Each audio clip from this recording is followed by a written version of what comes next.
Welcome to Into Africa. My name is Judd Devermont. I'm the director of the Africa program at the Center for Strategic and International Studies. I was the National Intelligence Officer for Africa and worked at the National Security Council. This is a podcast where we talk politics and challenge paradigms. On deck today, South Africa begins its 2-year term on the UN Security Council. How much will human rights shape its votes?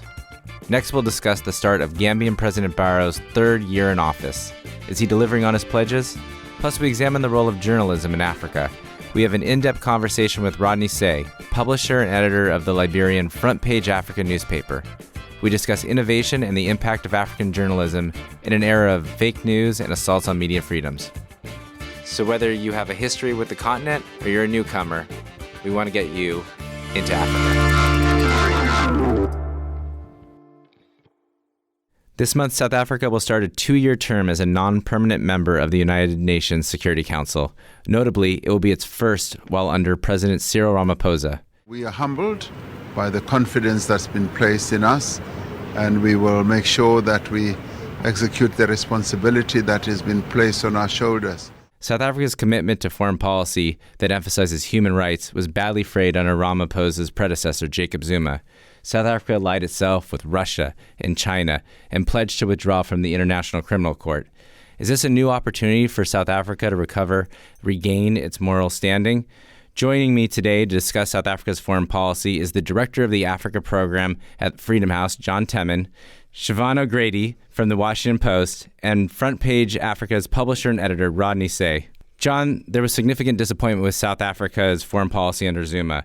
You recently published an article on our website on Ramaphosa's foreign policy priorities. Can you walk us through why you think a change could be afoot? Going back to the presidency of Nelson Mandela, South Africa really took a strong position on most issues concerning democratic governance and human rights. And obviously that builds partly on the incredible story of Mandela and of overcoming apartheid that really changed under recent President Zuma. And the whole program of state capture that Zuma oversaw extended to foreign policy as well. And South Africa's decision-making in international bodies and their bilateral relations were deeply affected by narrow interest. So the question now is, how interested is he in changing this, and what's his capacity to change it?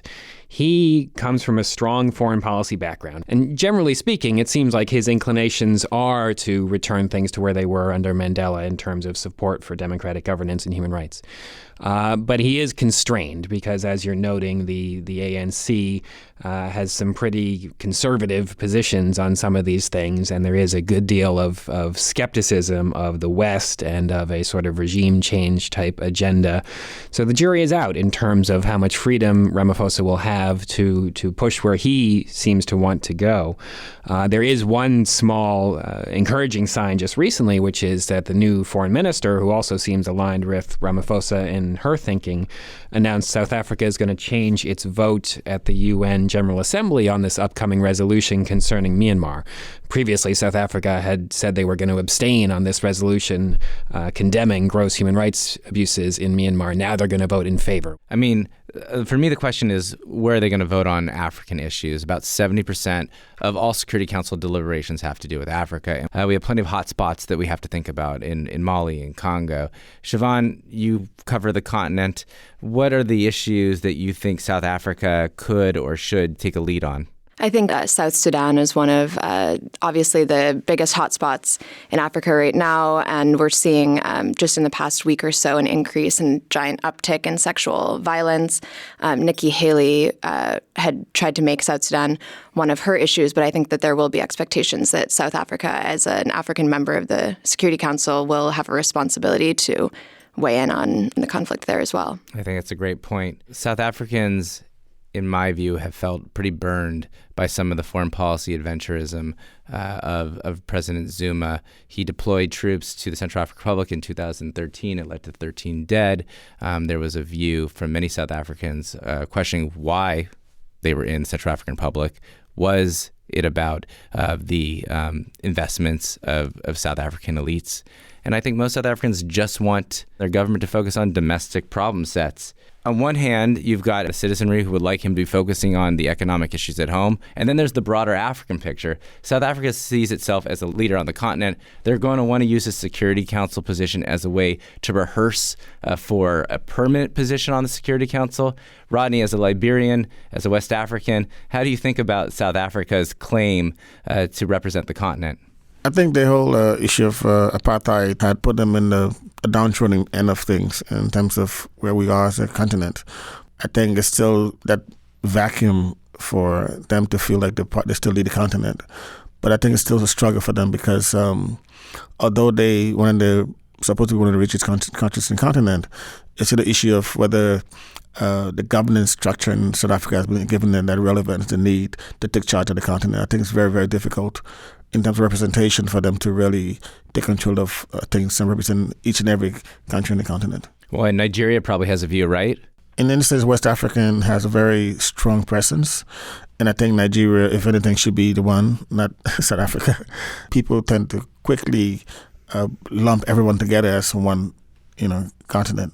Although Nigeria, South Africa, the powerhouses of Africa, there's still a lot of neglect on the continent. And representation should be not just because your size is big, but it should be because you're able to articulate the issues of all the countries on the continent. And I think that's where the vacuum lies. Yeah, and I think that's a really important metric. Jon? Judd, if I can just return to your point about domestic policy in South Africa, clearly Ramaphosa's first priorities are domestic, and clearly amongst those priorities, economic growth is absolutely paramount. But I think the issues of domestic policy and foreign policy are not disconnected here, because part of Ramaphosa's challenge is that he has to attract substantial inward investment into South Africa. He can't overcome these economic challenges otherwise. And so that question of investment links to South Africa's reputation in the world and whether South Africa is going to be seen again as a country in good standing in the international community. I really like the way that you connected that. And there's a hot debate right now about Saudi Arabia following the Khashoggi murder, because South Africa was supposed to have a tie-up with Denel, the South African arms manufacturer. And that's a live issue, right, Jon? Yeah, it is. And so Ramaphosa faces this additional question of whose money is he willing to accept?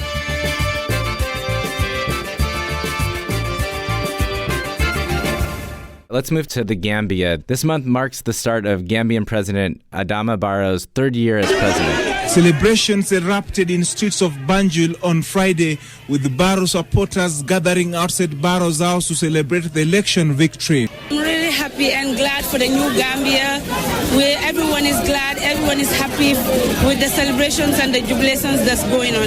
As we discussed in episode 2, Barrow defeated longtime dictator Yahya Jammeh at the ballot box, and with the help of regional forces, particularly Senegal, assumed power of this very small West African country.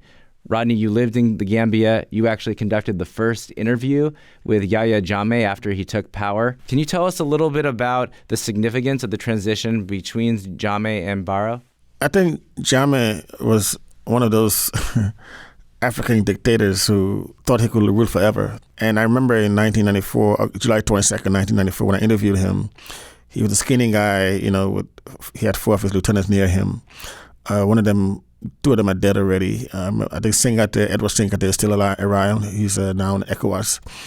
And I think the fact that he managed to live, I remember interviewing me, asking him, are you going to be a dictator? He said, no, I'm going to turn over power in a few months. It tells you how the continent is full of people who make promises they can't keep. And I think a lot of Gambians were yearning for change, but they were afraid because he was who he was, who Jammeh was. But I think when the election took place, I think he underestimated Gambian people. I think he really thought he was going to win elections, And when he lost, he couldn't accept it. It tells you that Africa is no longer patient. Before, you could have the likes of Museveni, Mugabe, rule for years without question. But now people are standing up. And although people see the new government in Gambia as something that they can share because Jammeh is gone, at the same time, they don't want to go back to the same thing that happened before. They're putting Barrow in check and say, look, you have to do things the right way. So I think he needs to be very cautious of Gambia's history and where he's going and where he wants to go. You know, you give me an opportunity to say two of my favorite factoids. One is that since 2014, we've seen more than 25 leadership transitions in sub-Saharan Africa. Now, some of those have been a dude hands over to a appointed successor, but about half of those have been incumbent party or incumbent party defeats. I mean, it's really remarkable. We're talking about a number of transitions that really mirror the end of the Cold War.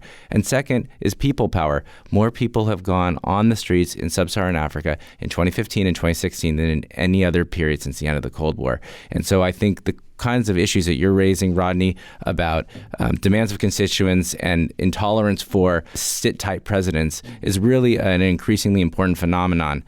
Now, I don't want to minimize how important this is with Barrow taking over from President Jammeh, but almost immediately, as you alluded to, he's fighting with his allies, the coalition around him, particularly the head of his party, Darboe. And there's calls for him to step down, a view that he has reneged on his pledge to only serve 3 years.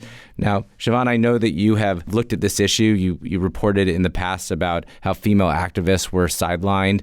You know, what does this episode tell us about Barrow's challenges?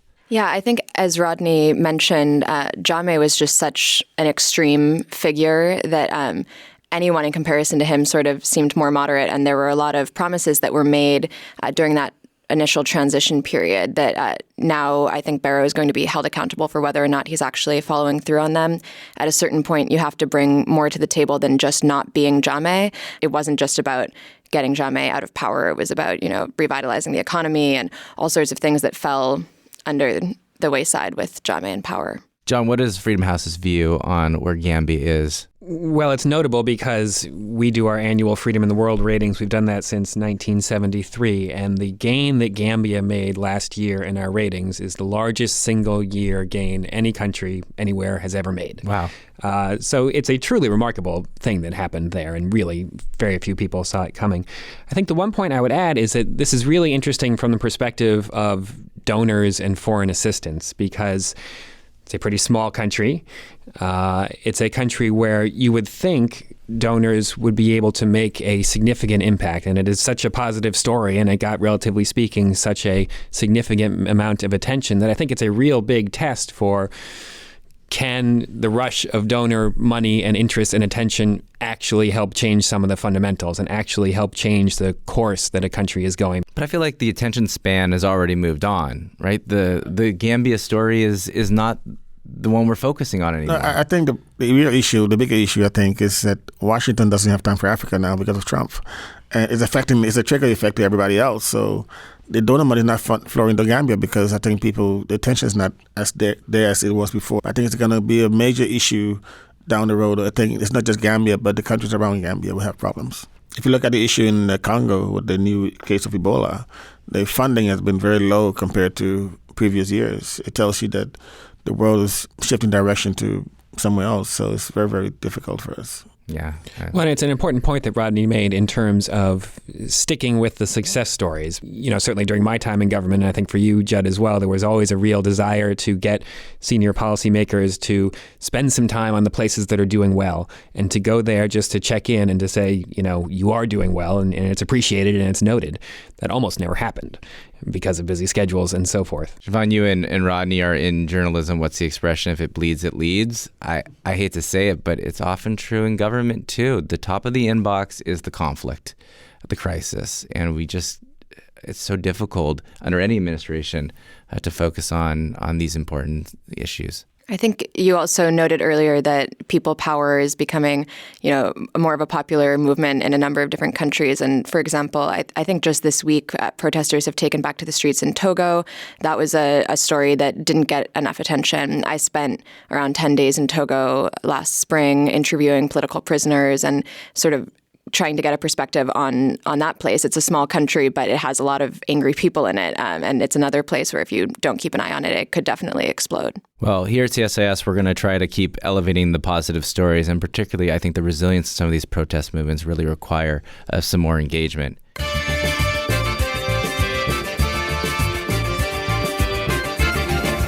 I want to talk a little bit about journalism. I think we're at a crossroads right now. On one hand, there's this really exciting innovation that's happening on the continent. We're seeing organizations like Africa Check out of South Africa calling out presidential candidates for falsehoods. We're seeing journalists in the Gambia uncovering corruption. There's this piece by these Cameroonian journalists that figured out how long President Biya has been out of country, both a combination of archival work and then just really good sleuthing. And yet we're still at a place that being a journalist is a dangerous profession. We have the impression that if you are not singing the praises of a particular individual, either the government or the pro-independence fighters or even the opposition, you are considered as an enemy. You know, you face intimidation, physical violence, arrests. I think more than anyone, you know what it's like to call leaders to account, but also to suffer for this vital work that you're doing. You've been threatened, arrested, fined $1.5 million for your reporting, and you just published this fantastic memoir, Journalist on Trial, Fighting Corruption, Media Muzzling, and a 5,000-year prison sentence in Liberia. I read it in a couple of days. It's a page turner. It's fantastic. And I was hoping, Rodney, you could tell us a little bit about the state of journalism in Liberia and why you became a reporter. Well, I became a reporter for the same reason everyone does, I think, for a good story. And I think growing up in Liberia, I grew up in a time when the country was going through a lot of crisis, so it motivated me. And my great-uncle, Albert Port, was a very strong pamphleteer and advocate. He was very involved in fighting against the system, and I modeled my life after him. But now we came to a time when things are different. Most countries in Africa now are leaning towards calling us fake news reporters. And there's not a day go by that one African president would tell a reporter, a journalist, that is fake news because of Trump. Telling a story has become difficult. I learned the hard way. I went by the book. I did a government audit report that came out, published it. In any country in the world, that would be like, just a regular story. But for me, people saw me as a target, and they wanted to lock me up for good. 5,000-year sentence was very demeaning. Very bad conditions in prison. A lot of my colleagues are in prison around the world. Some of them are dead. I could have been dead, And so I think journalism in Africa today is very, very difficult. In Liberia, the new government, since they took over, we've been shut down once. My staff was thrown in jail in January. And so it's a recurring process that never stops. And they see you as an enemy because you report the truth, and you try to, hold them accountable for what they're doing. And what they fail to realize is that nowadays, most Western countries are keen to see donor money put in the right place. And if we report in those things, they think we're against the government, or we enemies of the state, as Trump will say. When I heard that phrase from Trump, I could identify with it because we've been hearing that for years, When I came in the States, 1996, I got asylum. I was thinking about it the other day, whether if I had come to the States now, whether I would get asylum because of my reporting. America is now seeing what we went through in Africa all these years.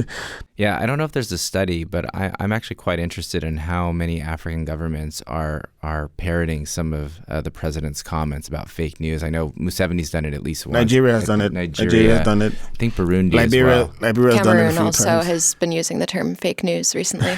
Yeah, maybe we'll do it, or maybe John will do it, or maybe one of our other institutions, but I think it would be really powerful. Rodney, in your book, there's the line where you say the news business is a very ruthless one, and you talk about how money and intimidation can undercut the credibility. There's a recent result from Afrobarometer, the very reputable polling, that talked about that 4 out of 10 Africans now say the media often or always abuses its freedom by knowingly printing or saying things that they know is untrue. And this is a new finding relative to the previous years. John, how do you make sense of it? Well, now add to that as well, part of their finding, too, is increasing popular support for government crackdown on media and increasing sentiment that government needs to regulate media somehow. And I think that's concerning. You look at, when you break that down by particular countries, a couple of the countries that are really leading in that sentiment of need for government oversight are Tanzania and Uganda, those are countries where we're seeing a broad rollback of governance and basic rights in general. But I think going back to this narrative of fake news and the awful language about journalists as enemy of the state, it plays into this idea that government has to be forceful somehow in flexing its muscles and in creating some control over these outlets. But that's really the antithesis of where so much of Africa is going in terms of increasing rights and increasingly good governance. I think also people tend to forget that the threat against journalists in Africa is not that different from what happened in America. I'm sure you have experience in Washington Post when you write a story, the comment sections, people threaten you all the time. I mean, vile threats against you. And people take it lightly, but I think those threats are serious against journalists. And it's just a matter of time before you see things happening. It's already started in some newspapers' offices that are being attacked. In Liberia, for example, the reason we're targeted is because we refuse to be praise singers. And that's what the government wants you to be. And if you don't do that, then you're enemy of the state. Yeah, so how do we think about this? International media is under pressure. African media continues to be under pressure. In your book, Rodney, you talk about how the BBC and the New York Times and other papers of record intervened when you were threatened.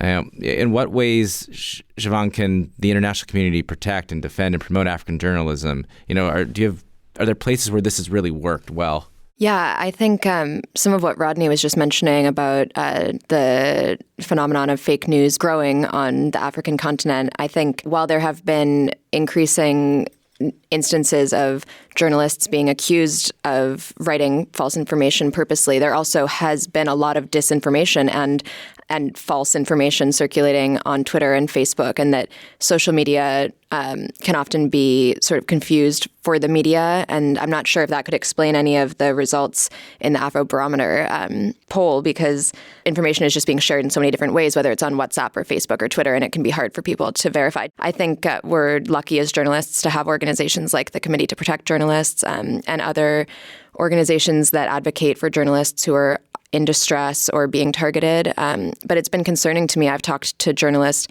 colleagues from outlets who are working for local papers in different parts of Africa who have told me they're having to make decisions sometimes about what line they're going to walk, because they often feel like their reporting could put them in danger. And like Rodney noted, which I think is really powerful, that some of the work that he was targeted for, anywhere else, it might just be another story. Looking at this administration's priorities in Africa, trade, investment, rule of law, thinking about China's malign interests. And I think they're missing a part by, one, disparaging and discrediting media here in the United States and abroad with calls of fake news. But they're also missing an opportunity to really sort of uncover poor behavior by governments and poor behavior by foreign powers.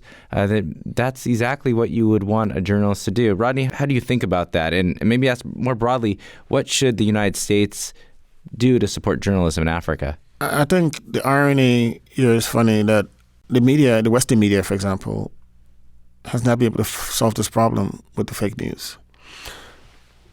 African leaders are now saying fake news, but they can't tell you what the fake news is. Trump says it every day, he can tell you what it is. But it's easy to find. If you go on social media, you'll see something like a Washington Post WordPress.com. That's not Washington Post. That's somebody created that. It's the trend that's happening that nobody's picking up on. I haven't seen a report about this in any Western newspaper. But that's the problem. That's the real fake news. That's not us. So I think that the Western countries, America, for example, can really take the lead in this, identify these stuff instead of identifying the legitimate news organizations, fake news, but focus on those real fake news things that are happening. Facebook, for example, has been under threat because it's allowing these kind of things to surface. I think governments can force them to do better in terms of how they allow these things to go on their pages. I'm really gratified, at least, that Facebook and AFP are teaming up to look at some of the Nigerian fake news. So I think that's a step in the positive direction. I think because in the United States we focus on Facebook so much that we're not spending a lot of time thinking about WhatsApp in Africa, which is probably more popular. I think WhatsApp is commissioning it, but there will be a study looking at WhatsApp in the Nigerian election as well. So Nigeria may be a laboratory to think about how do we have better policies. Jon, Siobhan, any parting shots? Well, if I can add, I think there is no better investment in terms of bang for the buck than investing in investigative journalism. And sometimes that is just basic shoe leather, roll up your sleeves, investigative journalism. A lot of it happening offline, I think. What frustrates me a lot about the current narrative around foreign assistance is there is such a commitment to monitoring and evaluation and to showing tangible results. That's important in many ways, but the pendulum swings too far. And I worry that it crowds out the basic investment in journalists, the people who do journalism, and those people who are incredibly brave and willing to be out there uncovering things that the people need to know about. And so I really hope that there is an ability to maintain those basic investments in people, and it's intangible and it's hard to monitor. But Judd, you were noting some of the incredible journalists working on the continent who are uncovering remarkable things.